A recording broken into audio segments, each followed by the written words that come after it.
Hello students, आज आपके सामने जो चैप्टर मैं लेके आई हूँ उसका नाम है मटेरियल। इसके अंतर्गत हम जानेंगे कि मटेरियल किसे कहते हैं, मेटल्स क्या होते हैं और नॉन मेटल्स क्या होते हैं। इस भाग में हम सिर्फ मेटल्स और नॉन मेटल्स की फिजिकल प्रॉपर्टी के बारे में समझेंगे, उनकी केमिकल प्रॉपर्टीज के बारे में हम अगले भाग में समझेंगे। तो आइए जानते हैं मटेरियल किसे कहते हैं।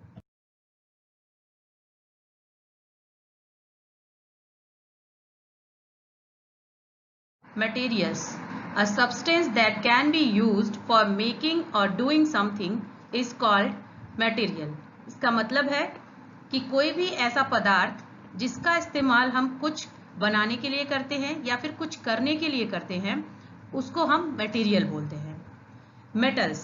A type of solid substance that is usually hard and shiny and that heat and electricity can travel through is called metal. इसका मतलब है कि ऐसा सब्सटेंस जो ज़्यादातर सॉलिड होता है, ठोस होता है, सख्त होता है और उसमें कुछ चमक होती है, और उसमें एक और ख़ास बात होती है कि वो ऊष्मा यानी कि हीट और इलेक्ट्रिसिटी यानी कि विद्युत का कंडक्टर होता है, यानी कि सुचालक होता है, तो उसे हम मेटल कहते हैं। तीसरी चीज़ इसमें है नॉन मेटल। नॉन मेटल हम उन तत्वों को बोलते हैं या उन एलिमेंट्स को नॉन मेटल बोलते हैं जो केमिकल रिएक्शंस के दौरान में इलेक्ट्रॉन ले करके एनायन बनाने का प्रोसेस करते हैं, एनायन बनाते हैं, उनको हम नॉन मेटल्स कहते हैं। अब एनायन और कैटायन के बारे में हम आगे के भागों में समझेंगे।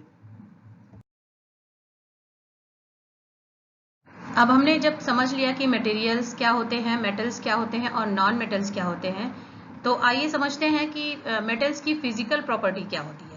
फिजिकल प्रॉपर्टी कहने का मतलब है कि वो दिखने में कैसा होता है, अगर हम उन्हें छू करके महसूस करें तो वो किस तरह के महसूस होंगे, ये सारी चीज़ें फिजिकल प्रॉपर्टी के अंतर्गत आती हैं।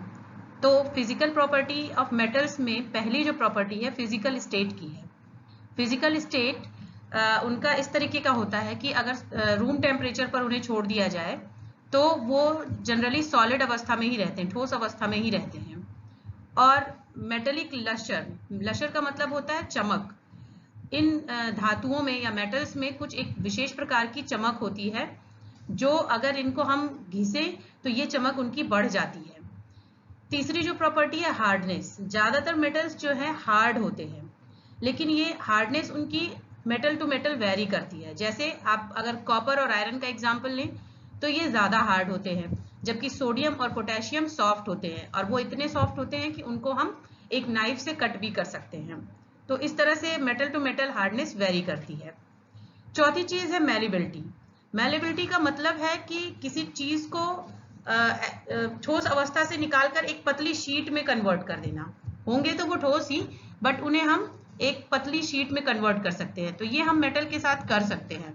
जैसे आप एल्युमिनियम फॉइल का एग्जाम्पल लें, वो भी एल्युमिनियम मेटल होता है जिसको कि हम एक पतली सी शीट में कन्वर्ट कर देते हैं, जो हमारे अक्सर डेली यूज में काम आता है। पांचवी प्रॉपर्टी है डक्टिलिटी। डक्टिलिटी का मतलब होता है कि किसी चीज को खींच करके तार की तरह लंबा करना, वायर्स के रूप में कन्वर्ट करना। तो ये चीज भी मेटल्स के साथ पॉसिबल है। आप देखते हो कॉपर वायर, आयरन वायर, ये सारे वायर होते हैं जिनको कि जो कि बहुत पतले होते हैं, तो मतलब ये डक्टाइल होते हैं। तो ये प्रॉपर्टी भी मेटल्स की होती है। कंडक्शन ऑफ हीट, इसका मतलब है कि अगर हम मेटल्स के अंदर से हीट को गुजारना चाहें तो वो गुजरेगा या नहीं गुजरेगा, जरूर पास होगा वहां से। Metals are good conductor of heat. जैसे आप किसी यूटेंसिल्स का एग्जांपल लें, आप सारे जो यूटेंसिल्स हमारे किचन में होते हैं वो मेटल्स के ही बने हुए होते हैं, तो उनमें आसानी से हीट पास होती है, तभी हम अपना भोजन पका सकते हैं। अगर उसमें से हीट नहीं पास होती तो हम भोजन मेरा नहीं पकता। इसी तरीके से कंडक्शन ऑफ इलेक्ट्रिसिटी का मतलब है कि उसमें से इलेक्ट्रिसिटी पास हो पा रही है या नहीं हो पा रही है। तो metals are good conductor of electricity also. उनको उनके अंदर से इलेक्ट्रिसिटी भी आसानी से पास हो सकती है। जैसा कि हम सभी जानते हैं कि जितने भी इलेक्ट्रिक वायर होते हैं वो सारे मेटल्स के ही होते हैं। सोनोरस, सोनोरस का मतलब होता है कि अगर उन पर हम प्रहार करें, उनको किसी चीज से पीटे तो एक आवाज आएगी। इस चीज को बोलते हैं सोनोरिटी ऑफ मेटल्स। तो ये आवाज जो है मेटल्स की पहचान होती है। जैसे आप मंदिरों में देखते हैं जो भी घंटे लगे होते हैं मंदिरों में, वो मेटल्स के होते हैं, और जब हम घंटों को बजाते हैं तो बहुत तेज आवाज आती है, तो वो सोनरस भी होते हैं। डेंस, डेंस का मतलब होता है कि उनका घनत्व कैसा है, वो बहुत ही घने होते हैं। उनके जो सॉलिड, क्योंकि ये सॉलिड स्टेट में होते हैं, तो सॉलिड के जो एटम्स होते हैं वो बहुत पास पास होते हैं, डेंसिटी उनकी ज्यादा होती है। तो इस तरीके से जो मेटल्स होते हैं वो डेंस भी होते हैं। High melting and boiling point, इनका जो मेल्टिंग पॉइंट और बॉइलिंग पॉइंट होता है ये भी बहुत ज्यादा होता है। मतलब कि ये पिघलते भी है, जब इनको बहुत ज्यादा हीट दी जाती है तब पिघलेंगे, और या फिर इनको बॉयल करना है अगर, तो भी हमें बहुत ज्यादा हीट की जरूरत पड़ती है। तो इनका मेल्टिंग और बॉइलिंग पॉइंट दोनों ही बहुत ज्यादा होता है। Property of non metals. अब हम समझते हैं कि नॉन मेटल्स की क्या फिजिकल प्रॉपर्टी होती है। फिजिकल स्टेट से हम डिस्क्राइब करना शुरू करते हैं, इसको समझना शुरू करते हैं। फिजिकल स्टेट, फिजिकल स्टेट का मतलब जैसे आप सभी को पता है कि ये दिखने में कैसे होते हैं और इनको टच करने पर किस तरह की फीलिंग आती है, वो कहलाता है फिजिकल स्टेट। जितने भी नॉन मेटल्स हम जानते हैं 22 या 22 जिनको हम कह सकते हैं कि 22 नॉन नॉन मेटल्स के अंदर 10 non metals only solid state में है, बाकी 11 नॉन मेटल गैसेस स्टेट में है, और ओनली 1 नॉन मेटल जिसका कि नाम ब्रोमाइड है वो लिक्विड स्टेट में पाया जाता है। दूसरी कंडीशन है या दूसरी प्रॉपर्टी है ब्रिटलनेस। तो जितने भी तरह के सॉलिड नॉन मेटल्स होते हैं वो सभी बहुत ही ज्यादा ब्रिटल होते हैं, ये जो है आसानी से टूट जाते हैं, इनको ये बहुत ज्यादा मजबूत नहीं होते हैं, आप ऐसा कह सकते हैं। मेलेबिलिटी, मेलेबिलिटी का मतलब होता है कि किसी चीज को हम थिन शीट में कन्वर्ट कर लें। ऐसा हम नॉन मेटल्स के साथ नहीं कर सकते हैं, क्योंकि वो जैसा मैंने पहले ही बताया कि ये ब्रिटल होते हैं, तो अगर इनको हमने तोड़ने मोड़ने या फिर फैलाने की कोशिश की तो ये टूट जाएंगे, तो ये मेलेबल भी नहीं होते हैं। डक्टिलिटी, डक्टिलिटी का मीन्स है कि इनको हम वायर के रूप में भी कन्वर्ट नहीं कर सकते, इनको हम खींच नहीं सकते हैं। क्यों खींच नहीं सकते हैं? फिर से वही रीजन है कि ये ब्रिटल होते हैं, ये आसानी से टूट जाते हैं। इलेक्ट्रिकल एंड थर्मल कंडक्टेंस, इसका मतलब है कि इनमें से इलेक्ट्रिसिटी पास होती है या नहीं, इनमें से हीट पास होता है या नहीं, तो इसका भी आंसर है no. They are poor conductor of heat and electricity both. मतलब है कि ना तो इसमें से हीट पास हो सकती है, ना ही इसमें से इलेक्ट्रिसिटी पास हो सकती है। आप एग्जाम्पल के रूप में वुड को ले सकते हैं, वुड के अंदर से ना तो इलेक्ट्रिसिटी पास होती है और ना ही हीट पास होती है, तो इस वजह से ये नॉन मेटल है।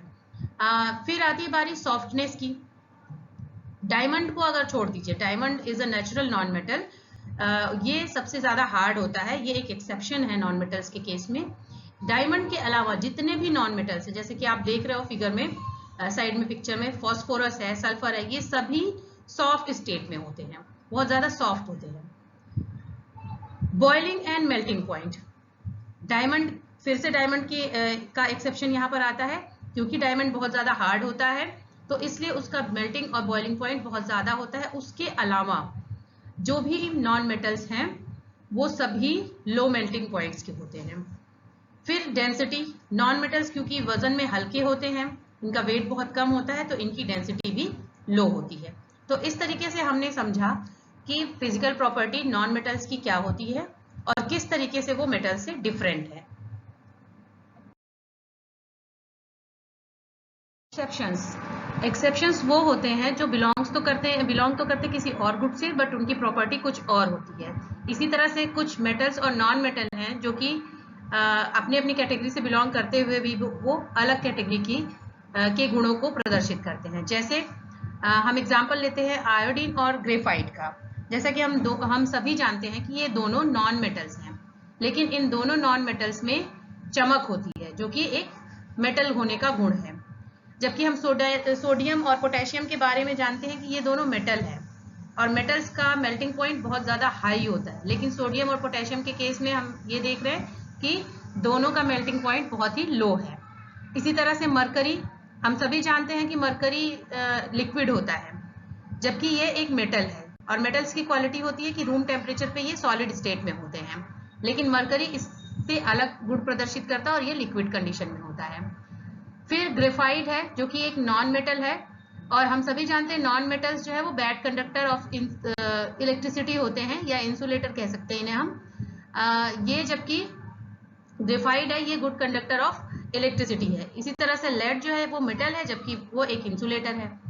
फिर सोडियम और पोटेशियम और लेड, ये सारे मेटल्स बहुत सॉफ्ट होते हैं, जबकि हम मेटल की फिजिकल प्रॉपर्टी में पढ़ चुके हैं कि मेटल हार्ड होते हैं, लेकिन ये मेटल्स एक्सेप्शन है, ये बहुत ही सॉफ्ट होते हैं।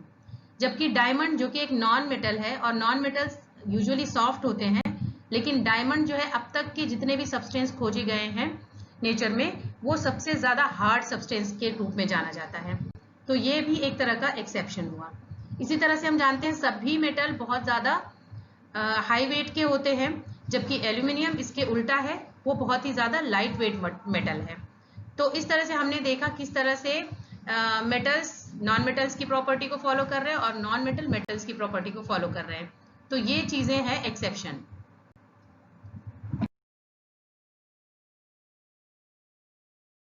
Thank you.